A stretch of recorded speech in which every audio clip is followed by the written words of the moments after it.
മൂവാറ്റുപുഴ പേരയ്ക്കാപ്പള്ളിക്ക് സമീപം പ്ലൈവുഡ് കമ്പനിയിൽ ഇതര സംസ്ഥാന തൊഴിലാളി കുത്തേറ്റ് മരിച്ചു. ഒഡീഷ സ്വദേശി രാജേഷ് ബെഹ്റയാണ് മരണമടഞ്ഞത്. ഇയാൾക്കൊപ്പം ജോലി ചെയ്തിരുന്ന ശരത് മാരൻ എന്നയാളാണ് രാജേഷിനെ കുത്തിയത്. പ്ലൈവുഡ് കമ്പനിയിൽ ഇതര സംസ്ഥാന തൊഴിലാളികൾ മദ്യപാനത്തെ തുടർന്ന് നടത്തിയ തർക്കത്തിൽ ഏറ്റുമുട്ടി ഒരാൾ മരിച്ചു.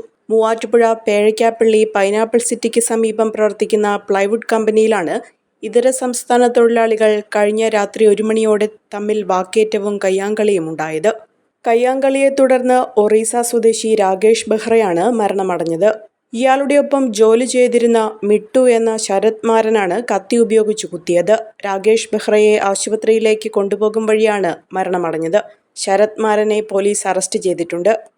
925 ഇറ്റാലിയൻ സിൽവർ ഓർണമെന്റ്സിന്റെ അതിവിപുലമായ ശേഖരമാണ് തോട്ടത്തിൽ സിൽവർ കളക്ഷൻസ് നിങ്ങൾക്കായി ഒരുക്കിയിരിക്കുന്നത്. എമറാൾഡ്, റൂബി, സഫൈർ തുടങ്ങി എല്ലാ ബെർത്ത് സ്റ്റോണുകളും ഇവിടെ ലഭ്യമാണ്. തോട്ടത്തിൽ സിൽവർ കളക്ഷൻസ്, തോട്ടത്തിൽ arcade, opposite Sayana hotel, TB junction, Muvattupuzha.